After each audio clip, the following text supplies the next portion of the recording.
श्रीमन्नारायण नारायण नारायण श्रीमन्नारायण नारायण हनुमन्नारायण नारायण नारायण हनुमन्नारायण नारायण नारायण लक्ष्मी नारायण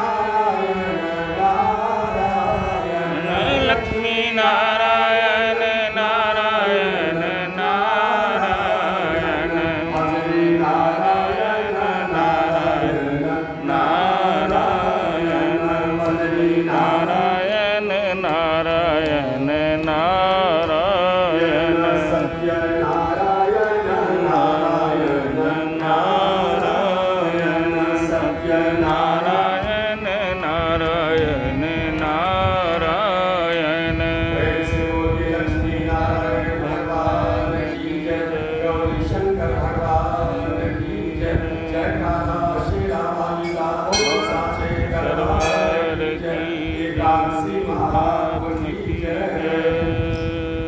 श्रावण मास की कामिका एकादशी।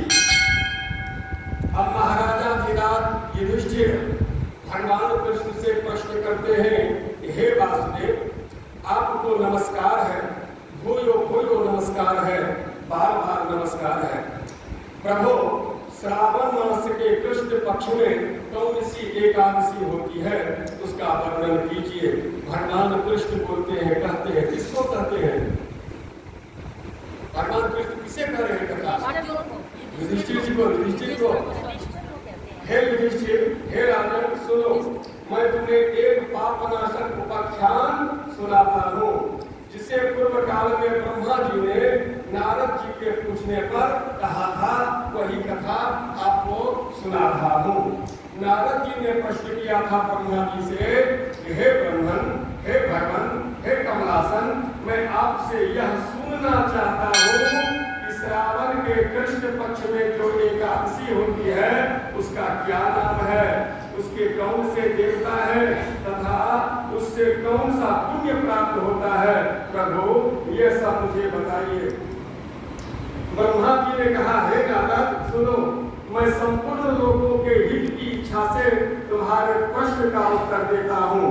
श्रावण मास में जो कृष्ण पक्ष की एकादशी होती है, उसका नाम है कामिका एकादशी।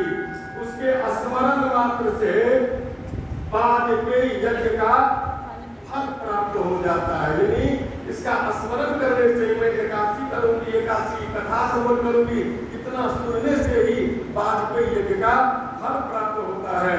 उस दिन श्रीधर, हरि, विष्णु, माधव और मधुसूदन आदि नामों से भगवान का पूजन करना चाहिए।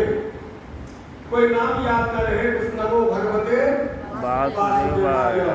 भगवान श्री कृष्ण की पूजन से जो फल मिलता है, वह फल गंगा, काशी, नैमिषारण्य तथा पुष्कर क्षेत्र में भी सुलभ नहीं है। हम घर बैठे बैठे गंगा स्नान का, काशी दर्शन का, नैमिषारण्य दर्शन का, पुष्कर क्षेत्र का फल हम भगवान की स्मरण करने से घर में ही, मंदिर में ही प्राप्त कर सकते हैं। सिंह राशि के बृहस्पति होने पर तथा विपाक और दंड योग में गोदावरी में स्नान करने से जिस फल की प्राप्ति होती है, वही फल कामिका एकादशी करने से, श्रवण करने से मिलता है। जो समुद्र और वन सहित समूची पृथ्वी का दान करता है तथा जो कामिका एकादशी का व्रत करता है, वे दोनों समान फल भागी माने गए हैं। समझ में आ रही है बात? जो पृथ्वी दान करने से जो फल प्राप्त होता है, जमीन दान करने से जो फल प्राप्त होता है, वही फल जो है कामिका एकादशी के व्रत करने से प्राप्त होता है। जो ब्याई हुई गाय को अन्य सामग्रियों के साथ दान करता है, उस मनुष्य को जिस फल की प्राप्ति होती है, वही कामिका का व्रत करने वाले को मिलता है। बछड़ा सहित गौ का दान, कहते हैं सोने से सिंह मुड़ा हुआ, चांदी उनके पैर में लगा हो, वस्त्र से आच्छादित हो, सुंदर बढ़िया से बढ़िया उत्तम भोजन कराया गया हो, ऐसे गाय दान करने से जो फल प्राप्त होता है, वही फल कामिका एकादशी व्रत करने से प्राप्त होता है। जो श्रेष्ठ श्रावण मास में भगवान श्रीधर का पूजन करता है, उसके द्वारा गंधर्वों, नागों सहित संपूर्ण देवताओं की पूजा हो जाती है। अतः पाप भीरु, पाप से डरना चाहिए। मनुष्यों को यथाशक्ति पूरा प्रयत्न करके काम के लिए श्री हरि का पूजन करना चाहिए। जो पाप रूपी पंख से भरे हुए संसार समुद्र में डूब रहे हैं, उनका उद्धार करने के लिए कामिका का व्रत सबसे उत्तम है। आध्यात्म विद्या परायण पुरुषों को जिस फल की प्राप्ति होती है, उससे बहुत अधिक फल कामिका व्रत का सेवन करने वालों को मिलता है।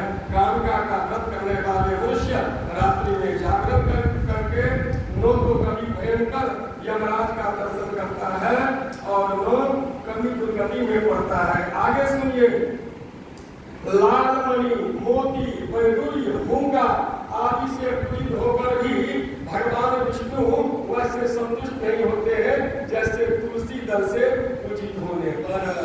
सत्यभामा और रुक्मिणी की कथा तो जानते हैं। सत्यभामा ने कहा, सोने का भंडार जो खोलूं, एक नहीं सब पुष्प को तोलूं। पूरे भंडार ले लिया, गले का निकाल